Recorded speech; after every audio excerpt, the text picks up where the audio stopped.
প্রাণ দয়াল রে,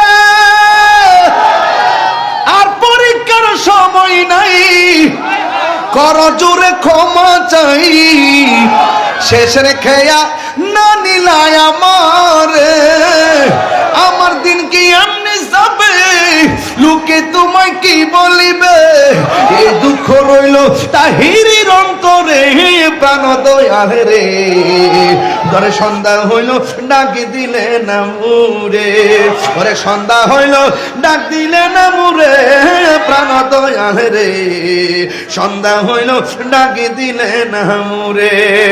মারহাবা কনা কেন মোসেন বাজান, কইতাম নি বাজান, বলতাম নি বাজান, না বেশি গিয়ে ফেলছি, না না না, আল্লাহু আকবার জোরে কোন, আরো জোরে আল্লাহু আকবার। আপনারা রাগ করছেন আমার প্রতি। ওয়ারাফানা, যার প্রেমে মজিলে স্বয়ং আল্লাহ মিলিবে। মোসেন বাবার প্রেমে মজিলে রাসূল কাছে টানিবে, মোসেন বাবার নামে হৌরে দেওয়ানা, দেওয়ানা কি দেওয়ানা, দেওয়ানা পাগল দিরি, দেওয়ানা দেওয়ানা রে। আদিকে হাত মিলা, তুমি দিছ সোহেল, সেক্রেটারি দিছ, আমার হুজুর দিছেন 1000, মারহাবা জোরে খুশি না বেজার। ওয়ারাফানা, যার প্রেমে মজলে ওলি হওয়া যায়, নবীকে তোমার ভালোবাসায় ওলি হওয়া যায়, নবীকে তোমার প্রেমের বলেই ওয়াইস আল কারনি জুব্বা পায়। কি সত্য না মিথ্যা বললাম? সত্য না মিথ্যা বললাম? যে যারে চিনে সে তারে কিনে। তুমি তো প্রেম কি বুঝো না, তুমি বুঝো মাল। তুমি দুনিয়া লইয়া পড়ছো, আমরা দুনিয়াকে তুচ্ছ মনে করে পায়ের নিচে রেখে দিয়েছি, ঠিক কিনা বলেন? মদিনার সবুজ গম্বুজ চোখের মধ্যে ভাসে, এজন্য আমাদের হৃদয় সব সময় হাসে। আলহামদুলিল্লাহ। ওয়ারাফানা, সম্মান বাড়াইছে কে? এই জিকরাক জিকির জিকির জিকির মুস্তাফা চলতেছে, মারহাবা জোরে কোন। আরে বাবা, হাসান বিন সাবিত বলতেছে, আমি তো গজল গাইলে আপনারা কোন নাতরা চলার গান গাই না, তোমরা বুঝো কিছু? যারা সমালোচনা করে তারা কিছু বুঝে না। গভীর চিন্তায় ছন্দ হয়, ছন্দে একটা সুর হয়, সুরে একটা শান হয়, শানেই ভাব হয়, ভাবে প্রেম হয়, প্রেমেই মিলন হয়, আর মিলনে দিদার হয়। এই যে প্রেম, যে ছন্দে আল্লাহ এবং রাসূলের মুর্শিদের প্রেম খুঁজে পাওয়া যায়, এই ছন্দ আর এই সুর কখনো হারাম হতে পারে না। এটা 14 এলেমের সর্দার, কথা বলেন ঠিক না ঠিক? আরেকটু যাইতে বস, আরেকটু বাড়াইতে বস।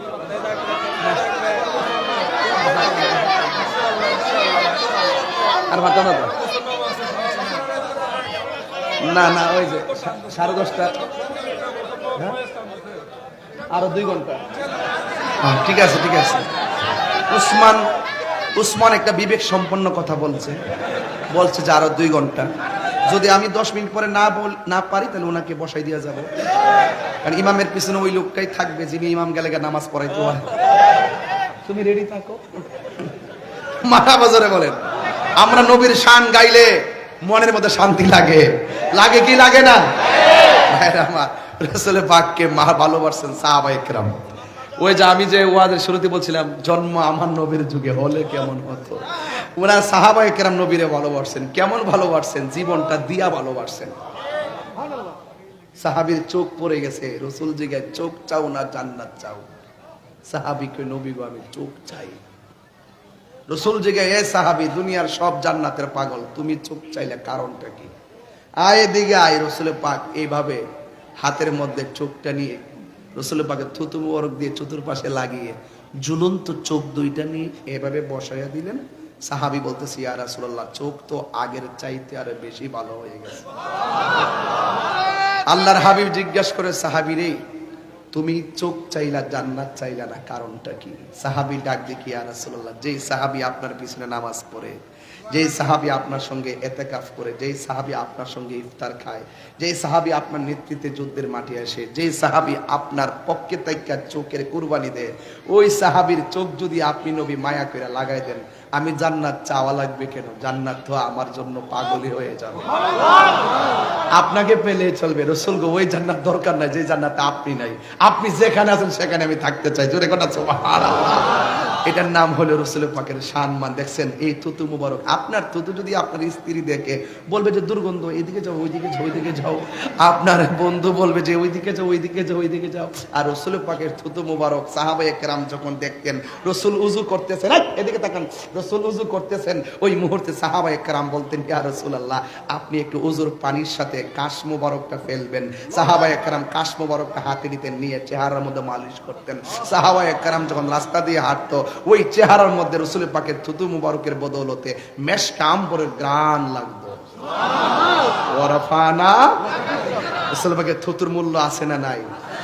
পসিনা মুবারক এক মেয়ে যায় বলতেছেন, আরে বাবা এতগুলো ঘটনা তো বলা সম্ভব না বাজান, আমি তো প্রথম ভূমিকা না পড়ে ওয়াজ শুরু করে দিয়েছিলাম যেন আপনার মোটামুটি 12টার আগে চলে যেতে পারি, কিন্তু আমার নসিবের মধ্যে যাওয়ার নাই, এই জন্য হয়তো একটু লম্বা হয়ে গেছে। তো যাই হোক ভাইয়ের আমার, এক মহিলা রাসূল যে যায়, ইয়া রাসূলুল্লাহ আমার মেয়েটারে বিয়ে দিতে পারি না, ঘরটা ছোট্ট আর মানুষ আমাকে নিন্দা করে, আমার মেয়েটার কেউ বিয়ে করতে চাই না। রাসূল বললেন তুমি কাজ করো, আমার বাড়িতে আসিও। যাওয়ার পরে আল্লাহর হাবিব সাল্লাল্লাহু আলাইহি ওয়াসাল্লাম এইভাবে পসিনা মুবারকটা একটা বোতলের ভিতরে ঢুকাই দিলেন। রাসূল বলছেন যাও এটা নিয়ে যাও। এই মহিলা যখন রাস্তা দিয়ে রওনা হয়েছে, মানুষ বলতেছে কি ব্যাপার তোমার কাছে এত সুঘ্রাণ লাগে, কি ব্যাপার, কারণটা কি? ওই মহিলা ডাক দিয়ে কয় আমাকে রাসূলের পাকের পসিনা মুবারক দিয়েছেন। এবার মানুষ বলতেছে রাসূল যাকে মহব্বত করে পসিনা মুবারক তাকে উপহার দিয়েছেন, নিশ্চয়ই এই পরিবারটা অনেক দামি, অনেক দামি। এই মহিলা বলতেছেন যেই দিন থেকে আল্লাহর হাবিব পসিনা মুবারকটা আমাকে দিয়েছেন, এতদিন আমার মেয়েকে বিয়ে করতে আসে নাই, আসলেও কন্ডিশন দিত, কিন্তু আমার নবীর পসিনা মুবারকটা নেওয়ার পর থেকে আমার মেয়ের জন্য বিয়ের জন্য পাগল হয়ে গেছে মানুষ। ওয়ারাফানা, আপনি বুঝবেন কি? আপনি তো বুঝেন যে নবীদের হাত আছে, পা আছে, বিয়ে করছেন, চলাফেরা করছেন, মনে হয় আমাদের মতো। এইভাবে কথা বলবেন না, এইভাবে কথা বলবেন না। রাসূল পাক আমাদের মতো না, কারণ রাসূল পাকের ছায়া মোবারক ছিল নবীজির পায়খানা মোবারক পাক, প্রস্রাব মোবারক পাক, পসিনা মোবারক। আরে বাবা তোমার পেশাব আরেকজনের পেশাব একজন পান করা হারাম, তোমার রক্ত আরেকজনের রক্ত পান করা হারাম। সাহাবায়ে কেরাম একজনের নাম মালিক ইবনে সিনান, আমার নবীর রক্ত মোবারক পান করছেন। রাসূল ডাক দেখে মালিক ইবনে সিনান তুমি তো রক্ত পান করলা না, যে পেটের মধ্যে আমি নবীর রক্ত মোবারক প্রবেশ করেছে, এই দেহের জন্য জাহান্নামের আগুন হারাম। কথা বলেন ঠিক কিনা? সেই নবীকে আমাদের মতো রাসূল প্রস্রাব মোবারক সেরেছেন। উম্মে আইমান বলেন কোথায় ফালাবো, এমন কি উপযুক্ত জায়গা আছে যে জায়গা রাসূল পাকের প্রস্রাব মোবারককে ধারণ করতে পারে? এবার কি করেছেন তিনি? সেটা পান করে ফেলেছেন। রাসূল জিজ্ঞাসা করছেন এটা কি করেছো? কয় আমি তো পান করে ফেলেছি। কয় তোমার জন্য জাহান্নামের আগুন হারাম হয়ে গেছে।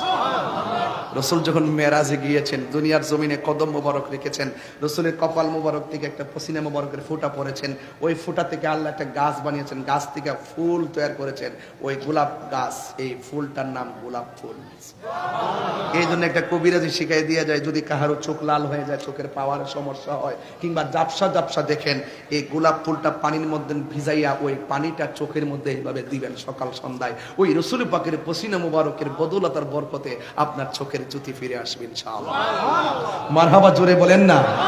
আমার হুজুর আজকের বিষয় দিয়েছিল সূরা আলাম নাশরাহ, ইনশিরাহের তাফসীর করার জন্য। আমি বলছিলাম সূরা ইনশিরাহটা যারা ব্যবসা করেন, ব্যবসার মালের উপরে যদি এই সূরাটা পড়া মালের উপরে ফু দেন, আল্লাহ পাক ব্যবসার মধ্যে বরকত দিয়ে দিবে। জোরে কোন সুবহানাল্লাহ। বুঝেন না এটার ভিতরে কি আছে? এটার ভিতরে ওই আয়াতটাই আছে, ওয়ারাফানা, আর জোরে কোন ওয়ারাফানা লাকাদের সম্ম ভুলিব, সব ভুলে যাবো, নবীরে ভোলা যাবে না, সব ছেড়ে দিব, নবীকে ছাড়া যাবে না। সব বলিব কিন্তু তোমায় ভুলতে পারি না, বলুন সব ভুলিব কিন্তু তোমায় ভুলতে পারি না। বলিনি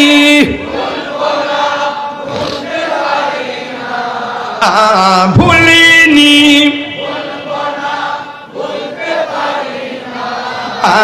সব ভুলিব কিন্তু তোমায় বলতে পারি না।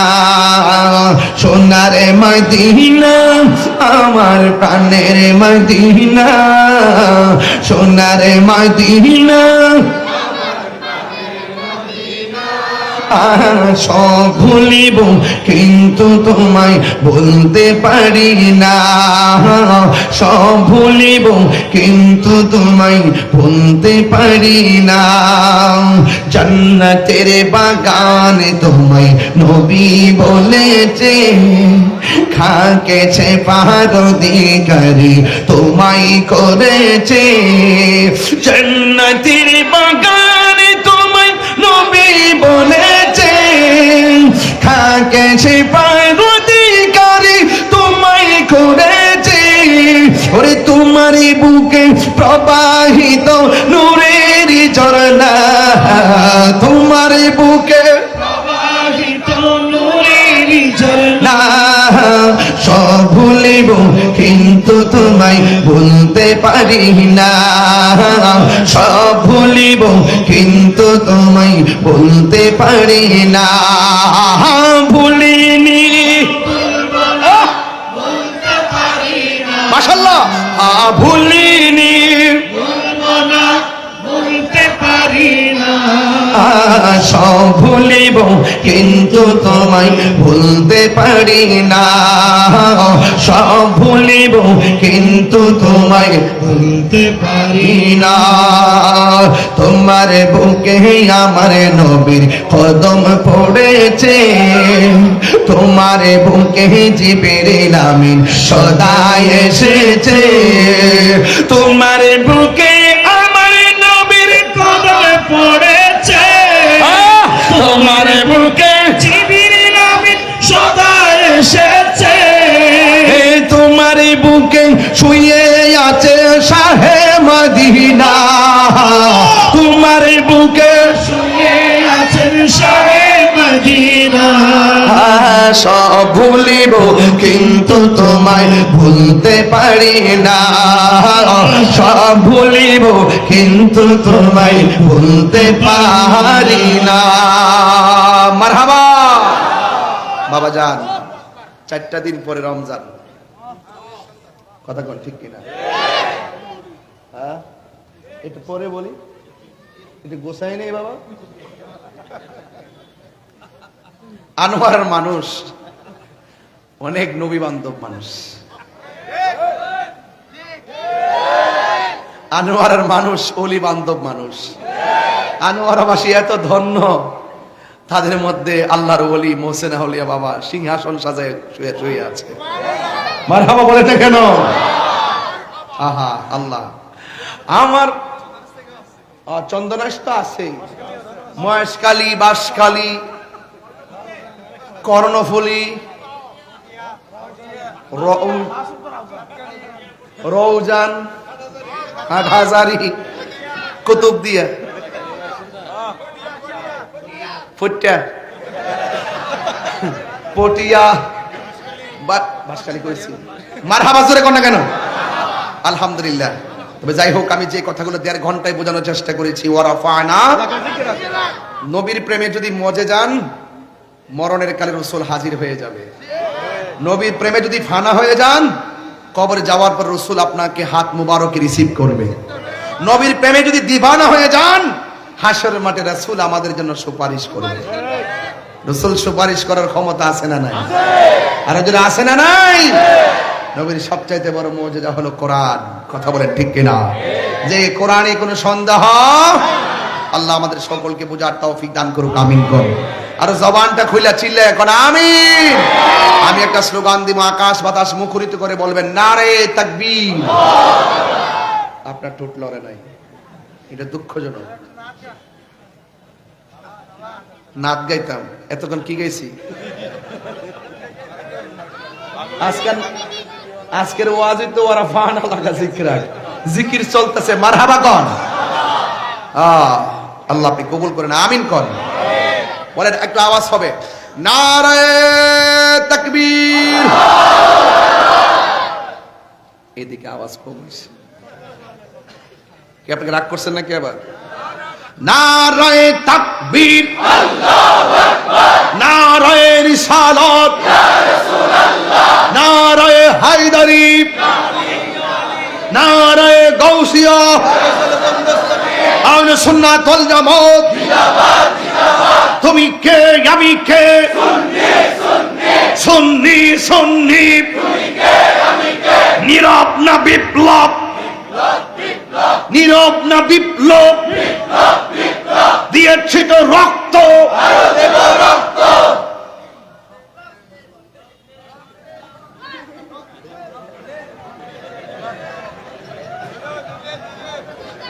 আপনাদেরকে খুব শিগগিরই রাজপথে আমার লাগবে।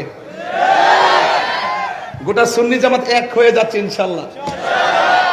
এই দেশে যখন দেখছি ধর্মান্ধ ব্যক্তিরা নিজেরা ধর্ম ধর্ম বলে বলে আমাদেরকে অ্যাটাক করার পায়তারা করতেছে, ওই সমস্ত ধর্মান্ধ থেকে দেশকে বাঁচাতে হবে, ধর্মকে বাঁচাতে হবে। কথা বলেন ঠিক কিনা?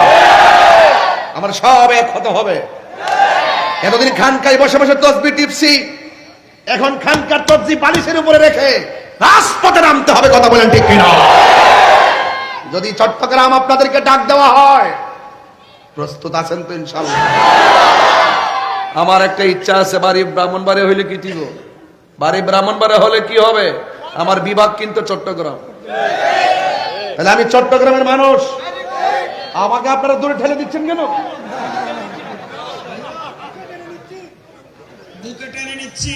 কই তুমি, আমি কোথায়? মারহাবা জুড়ে বলেন। রাসূলের শান শুনলে অনেক ভালো লাগে, ঠিক না? এই জন্য আজকে আমাদের মনটা খুব